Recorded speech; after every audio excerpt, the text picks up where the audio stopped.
des chiens apparaissaient en nombre sur les rues. La ville tout entière basculait en état d'alerte. Une jeune fille se retrouvait bloquée par un chien. Le chien de tête arborait une expression féroce, comme s'il allait dévorer la jeune fille à tout moment. La jeune fille versait des larmes. Mais ce n'était pas par peur, car ce chien avait été son compagnon pendant 3 ans. Elle ne comprenait pas pourquoi il était devenu ainsi. En effet, 15 jours plus tôt, Hagen était encore un chien doux. Après le divorce de ses parents, Hagen était resté aux côtés de Lina. Ce jour-là, sa mère devait partir en voyage d'affaires. Alors Lina et Hagen avaient été envoyés chez son père. Mais dès leur arrivée, un voisin les avait menacés. Car dans l'immeuble où vivait le père, il fallait obtenir une autorisation pour garder un chien. L'homme expliquait qu'il ne faisait que passer quelques jours. Pourtant le voisin restait furieux. Le père jetait Hagen dans la salle de bain, car il ne souhaitait pas vraiment que Lina vive avec lui. Hagen, qui n'avait jamais été séparé de Lina, aboyait sans cesse. Et Lina s'inquiétait beaucoup pour Hagen. Elle allait le rejoindre dans la salle de bain et soufflait dans une trompette pour le calmer. Puis elle restait assise avec lui dans la baignoire.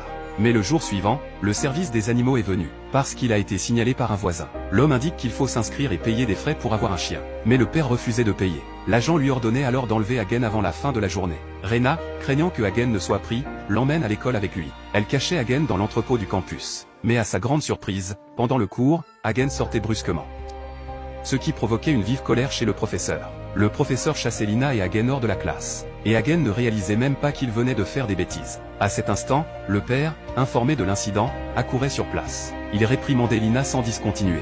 Mais Lina insistait pour qu'il paie les frais demandés. Furieux, le père arrêtait la voiture brusquement. Puis il jetait Hagen hors du véhicule.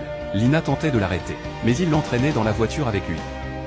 Hagen ne comprenait pas pourquoi Lina l'avait abandonné, et il ignorait à quel point elle aussi était triste. Hagen courait derrière la voiture sans relâche. Mais comment un chien pourrait-il rattraper une voiture? Hagen marchait seul et désespéré dans les rues. Quand il avait soif, il buvait l'eau de pluie par terre. Quand il avait faim, il fouillait dans les poubelles à la recherche de nourriture.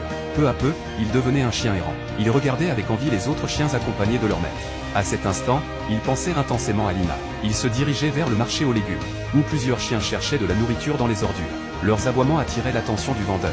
L'homme chassait les chiens avec colère, tandis que Hagen restait coincé dans un coin. Au moment critique,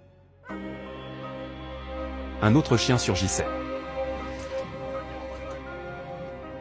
Peter ramenait Hagen à un refuge clandestin pour chiens errants. Mais les chiens présents ne les accueillaient pas. Ils restaient donc à distance, observant de loin. Les hommes du service des animaux sont arrivés le lendemain. Ils commençaient à capturer les chiens errants. Hagen et Peter se cachaient craintivement dans un coin. Mais ils étaient tout de même découverts. Ils prenaient alors la fuite. Au moment crucial, un vagabond sauvait Hagen.